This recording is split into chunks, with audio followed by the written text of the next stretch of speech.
the reality is he's a free man now, but because he had been institutionalized, his mind was still in the past. His actions were still determined by a mindset that was that he got indoctrinated in because of his past experience. So his present, his mind had to be renewed to catch up with the present reality that he is a free man. And I think that's what we have to do every single day until it becomes like a natural thing for us. Until that's and I think it'll be an everyday battle for real, because reality's speaking so many different things around us that it's absolutely necessary for us to do that. It's the reality voice it continues to get louder and louder and louder every day. Yes. Sorry, I know that chair is not as comfortable as I feel good, man. It helps me posture up real good. I'm great. Well, good. Well, hey, man, one of the things that I love to do on this podcast is really kind of, to get to those things. So where did you grow up? Where's home, mom, dad, stuff like that? So I claim Auburn because that's where I went to high school, and that's where I feel like I did my most living, basically. I'm looking at your walls, and I know I'm just going off and not answering your question, but I'm looking at your pictures, and as much as I was looking at all your books and like, okay, what is he reading, and but I'm looking at your pictures and I'm looking at generations and who I assume is your dad and maybe your grandfather, and were they all in the military? Yes. Okay, and did your parents stay married? No. Okay, didn't stay married. Were you close to your family? More close to your family? I know. It's making me think about my own story because my parents were also divorced, but it's weird. We don't have somewhat close, I guess, but not like crazy. I live with my mom. Okay. Growing up, my dad, there was a lot of years where we just didn't really connect. Yeah. There was really a lot of years of quiet. So. Gotcha.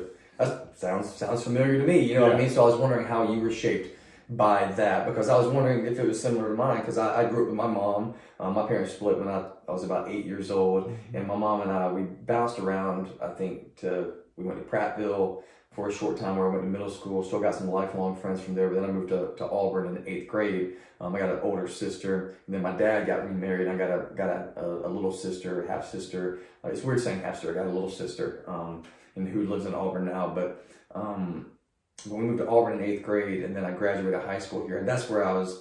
That's where I grew up essentially. I stayed in Auburn longer than I'd stayed anywhere else. Originally, I'm from Union Springs, which is. I don't claim it, not because I'm ashamed of it, but just because it really hadn't been any part of my story. Yeah, no real memories no there. No real memories. So I went to high school here and then went to about 2 years of college around here, and before I took a 3-year break and moved around the country and did a bunch of weird stuff, fun stuff. What was high school like for you? Were you athlete or you were? I was good. I was.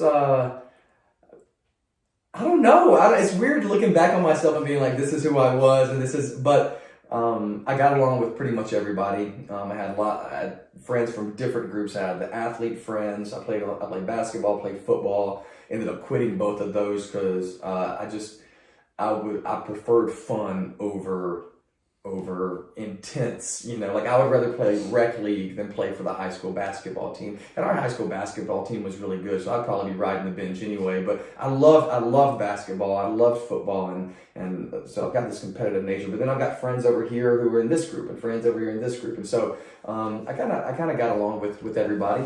And I think I like to think I was a fun guy. I don't know. I did what every high school kid does, and screwed around a lot my 9th and 10th grade year. And then after my 10th grade year, is when I really started kind of going on my faith journey. And I would say I got to know Jesus through a friend, and I was very passionate about Jesus my 11th and 12th grade year. And I saw a lot of potential for ministry just in those 2 years, but I didn't have like a firm foundation. It was feeling this emotional hole. It's like, instead of drinking and getting drunk and chasing girls, Jesus is better.